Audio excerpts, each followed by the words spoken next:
Ang brotherhood po, malalim ang kahulugan. Pag sinabi mo brotherhood, nandyan ang pagkakaisa. Nandyan ang pagmamalasakitan sa bawat isa. Nandyan ang pagtutulungan sa bawat isa. Alam po ninyo, mayroong nakasulat sa Biblia. Awit, versikulo, masdan ninyo, na pagkabuti at pagkaligaya sa magkakapatid na magsitahan sa pagkakaisa. Nakasulat po sa Biblia. Brotherhood, kapatiran, pagkakaisa. Iyan po ang kailangan ng bansa, ng aming leader sa House of Representatives. Na nanggaling lang sa Tacloban. Hindi nila kayo kinonsulta. Hindi nila kayo kinonsulta. Hindi man lang sila nagtanong sa inyo. Kailangan nilang konsultahin kayo sapagkat napaka-importanting issue to. Tatanggalin mo ang Vice President nang hindi mo kukonsultahin ang iyong mga constituents. Hindi pwede yun. Pumirma sila nang hindi kayo kinukonsulta. Alam ninyo kung bakit sila pumirma? Mahina connection. Tuloy ko na. Alam ka ninyo ang dahilan. Matalino ang taga Valencia Bukidnon.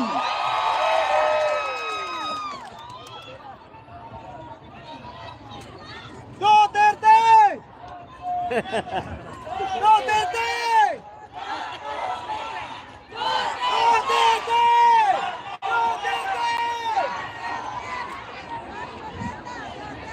Sa Biblia, meron pang binabanggit sa tunay na magkaibigan. Daming tao ho dito, mga kababayan. Alam ni Pastor Dan ito. Si Jonathan, anak ni Haring Saul, kaibigan ni David na naging hari ng Israel. Itong dalawang ito, si Jonathan at saka si David, BFF. Magkaibigan, sanggang dikit. Lagi? Ganun dapat. Ganun dapat tayong Pilipino, nagmamalasakitan. Alam niyo, nung mamatay si Jonathan sa labanan, umiyak si David. Sabas ganina, ano pa Yung anak ni Jonathan, kinupkup niya. Ganon ang pagkakaibigan. Dapat sana pumunta rito yung aking mga kasama sa House of Representatives. Para makita nila ang tunay na kahulugan kung ano ang kaibigan at kung ano ang brotherhood. Yes, ngayon po ito. Ngayon po ito. Live po ito, live. Darating na naman po ang eleksyon. Lalapit na naman sila sa inyo. Lalapit na naman po sila sa inyo. Dala-dala po yung AX. Yung AKAP. Yung tupad.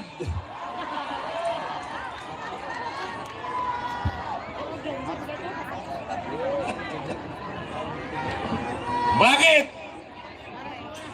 Ang mamamayan ba ng Valencia Bukidnon, ang katapat niya ay konting perang ibibigay sa kanya?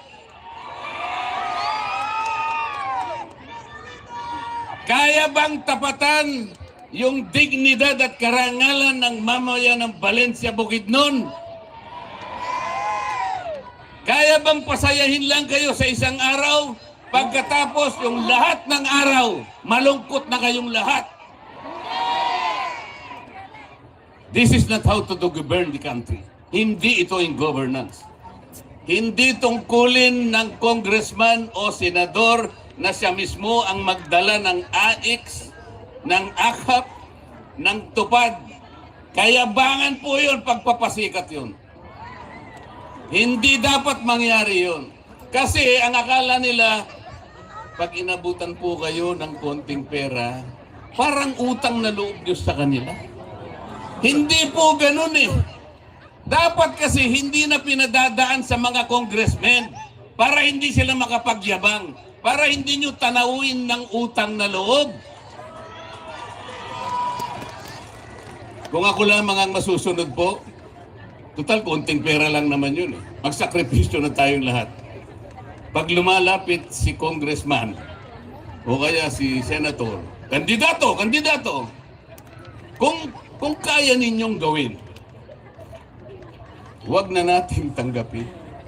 Kung kaya ha, kung gusto nyong tanggapin nyo, total sa inyo naman yun eh. Pero huwag kayong magpapasalamat sa kanila dahil pera ninyo yan. Correct! Hindi nila pera yan. Hindi galing sa bulsa nila yan. Ngunit kung kaya ninyong huwag tanggapin. Halimbawa, ma'am, halimbawa, inaabot niya sa'yo. Sinabi ni ma'am, Kong, sa'yo na lang yan. Hindi mo kayang bilhin ang aking dignidad.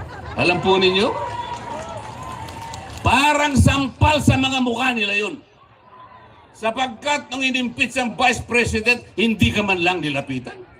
Bakit? Gusto mo bang i-impeach ang Vice President? Ayaw mo eh. Pero siya gusto niya sapagkat alam na ninyo magkano ba ang dahilan. Magkano?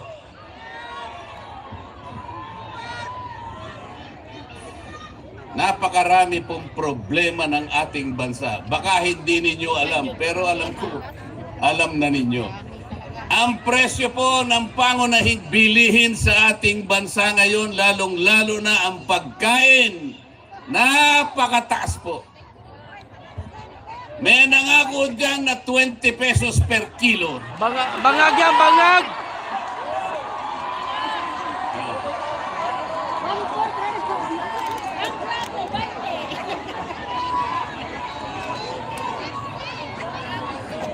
Uy, pabalik-balik na yung mga senador nila. Yung iba 2 beses nang bumalik sa Senado. Yung iba 3 beses. Yung iba 4 na beses nang bumalik sa Senado. Bakit ganito ang kalagayan ng bansa? Pagkatapos, haharap na naman sila sa iyo. Anong katwiran? Anong katwiran? Anong gagawin mo? Pang-4 mo nang balik ito? Alam po ninyong ang kalagayan ng Pilipino ngayon? 63% ng ating mamamayan ang nagsabi, mahirap po kami. 63%. Ang katumbas po nun, 87 million Pilipinos. Bakit po nangyari? Ito ang pinakamataas na pagsasabi na sila'y mahirap in 21 years. Pagkatapos, haharap na naman sila sa inyo. Haharap na naman sila sa inyo. Sus Mariosep naman, hindi pa. Haharap ka na naman sa akin.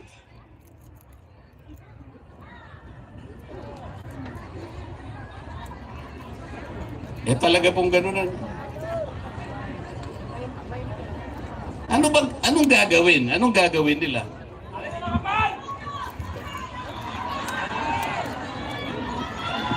Ang kuryente sa bansang ito ay pinakamataas sa buong Asia. Ang layunin ng batas na ginawa noong 2001. 2001 nung ginawa yung EPIRA, ito yung batas sa kuryente. 24 years ago.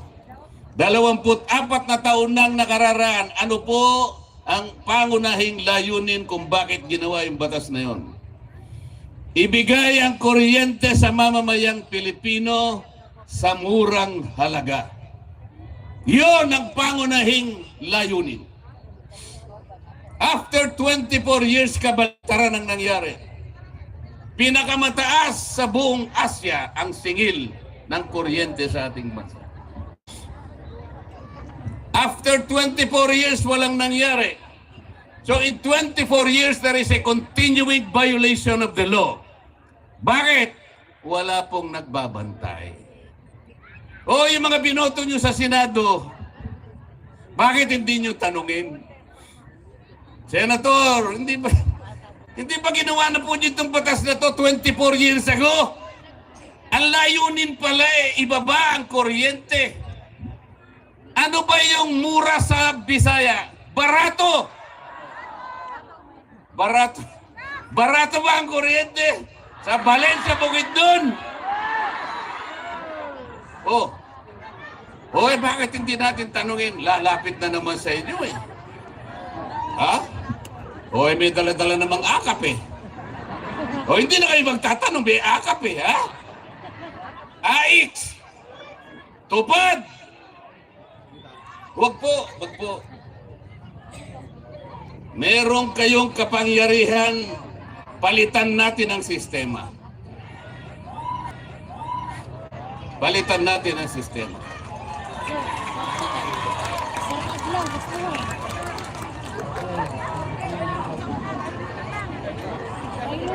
Alam po ninyo, nung ako ay inimbita ng isang asosasyon, kung tawagin ay Filipino Inventor Society.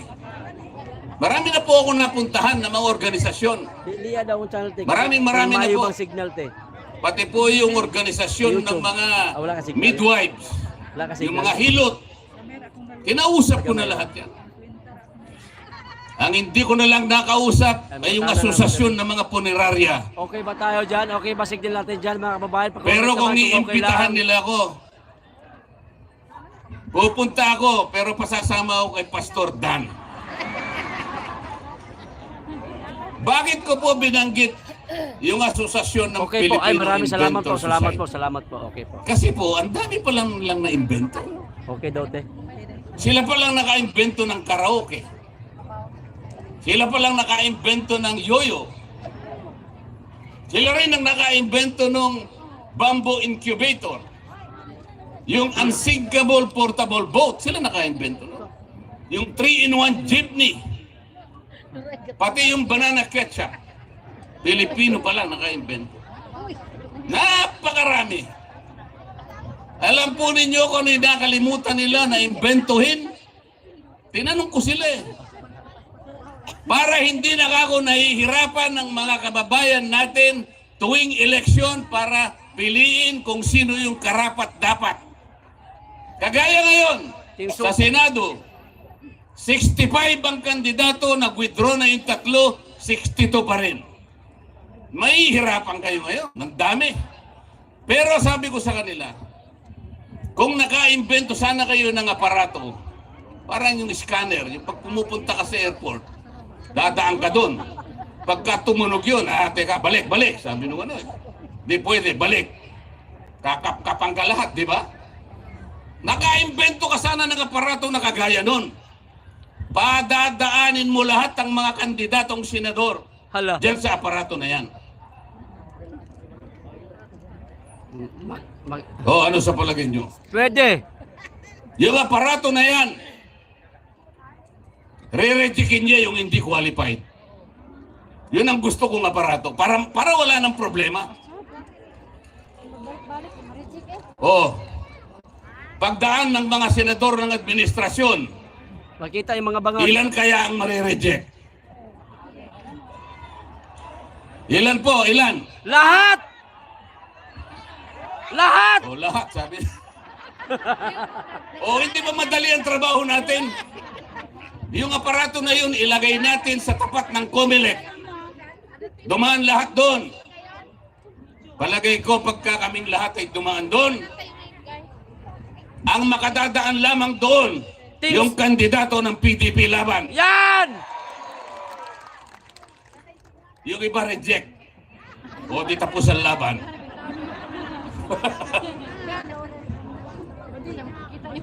Talaga po ako ay nagpapasalamat. Iba-iba ang mga tagpong ganito. Sa ganitong mga tagpo, walang agawan ng hopya. Diba? Walang awayan. Walang gulo. Kasi tapat. Tapat, nakikita ko po ang pagtanggap ninyo sa akin. Kailangan po magpasya tayong lahat.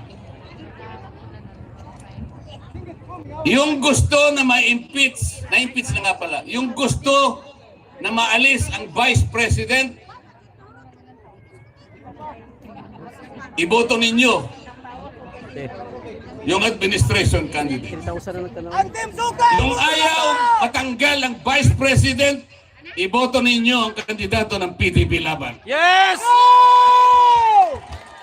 Marcolita! We have simplified the issue. Singgit ba PDP? Isang issue na lang. Singgit PDP? PDP! Dito! PDP! O dito. PDP! Maliwanag po yun. Nagkakaintindihan po ba tayo? Kailangan po ninyo na magdala ng mga senador na magko-constitute ng susunod na kongreso. Sa YouTube. Yung Ay, oh, sige kong paluan eh. yung paglitis nila sa Vice President Ay, bala. Oh, yan na. ay matutupad sa susunod na Senado. Kapag walang number na tutulong sa Vice President, matatanggal nila ang Vice President. Yun. Ang kailangan para matanggal ang Vice President, 16 na boto ng mga senador. 2/3. So kailangan maglagay kayo ron at least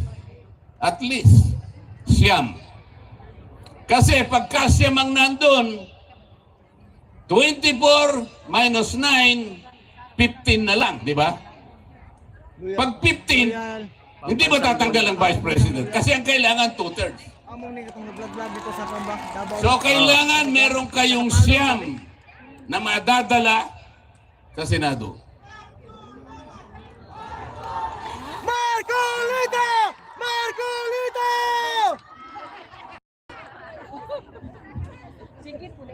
Mahirap po bang gawin yun? Singgit mo Mahirap po bang gawin na magdala tayo ng at least 9 senators that will defend the Vice President? Hindi! Palagay ko nga po.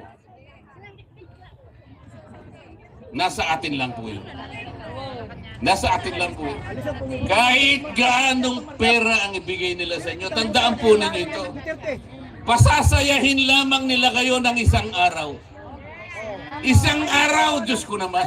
Isang araw. Gugutumin na ng 664 Hindi po days. yun ang kailangan ng Pilipino. Ang kailangan ng Pilipino, i-provide natin ang mga kondisyon para lumago ang kabuhayang pambansa. Magkaroon ng mga pagawa, mga negosyong tatayo sa ating bansa. Para dumami ang trabaho, dumami ang pagkakakitaan ng tao. Yun ang gusto ng Pilipino. Ayaw ng Pilipino ng ayuda. Ang ayuda ay pwede lang pagka-krisis. Nasunugan, nabaha, binagyo, kailangan mong tulungan. Yan ang essence of brotherhood. Pero hindi sa normal na panahon. Invited lang man siya. Hindi yung tuwing eleksyon meron kang ayuda. Hindi po yun. Huwag po ninyong ipagbili ang inyong kinabukasan. Huwag ninyong ipagbili ang dignidad at karangalan Nagbulag sila. ng Pilipino. Si Bato na asa Jensen. Ang Pilipino, kahit mahirap ang buhay niya, gusto pa rin niya pagdating ng tamang panahon, makahulag po siya doon sa tali ng kahirapan. Hindi niya ipamamana yon sa kanyang pamilya. Yan ang Pilipino. Walang palakpak. Gutom naman gutom. Nakalimot ang pakpak, gutom na! So ako po talaga ay, kung ako ay makabababa para yakapin ko kayong lahat, gagawin ko eh. PDP! PDP!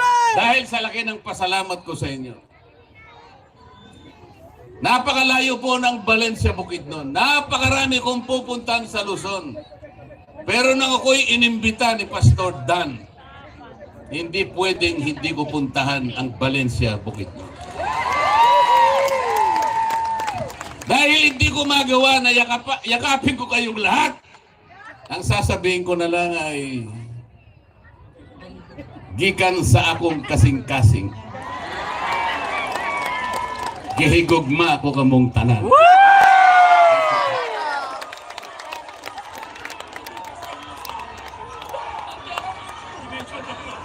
Hopya!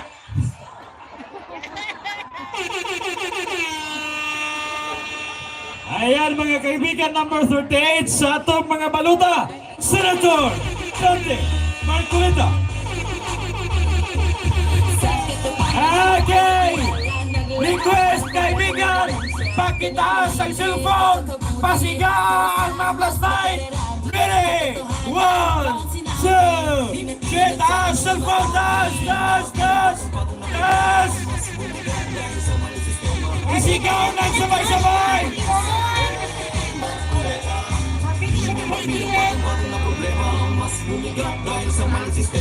Alright! Meron tayong isisigaw! Sabay-sabay tayong sasabihin! Kay Marcoleta, may pag-asa ng 38 sa balota! Kaya! Music! Patigil lang pati music! Tigil saglit! Kay Marcoleta, may pag-asa! Number 38 sa balota! Tapos lahat dapat masaya! Okay po ba? Are you ready? Are you ready? Are you ready? Are you ready? Let's go! 1, 2, 3! Kay Marcoleta, may pag-asa! Number 38 sa balota! Yeah! Yeah! Marcoleta! Marcoleta! Marcoleta! Marcoleta! Maraming salamat po! Walay siya bukid doon! Magandang gabi po sa inyo lahat! Sinabi, di na pinagsabi Di na mabilang patong-patong na problema Mas bumigat dahil sa walang sistema Huwag kang matakot, heto na ating pag-asa Di na mabilang patong-patong na problema Mas bumigat dahil sa maling sistema Huwag kang matakot, heto na ating pag-asa Number 38 sa baluta! Kanya sa takta sa inyong balota Dati Marcoleta, lalaban para sa bayan Siya ay totoong walang inuurungan Kampante, kailangan Sa Senado siya ay kailangan Hindi na mabilang patong-patong na problema Mas bumigat dahil sa maling sistema Marcoleta! Marcoleta! Marcoleta! Marcoleta! Salamat po kay Pastor God! Sa kaibigan, maraming salamat po! Okay, let's go.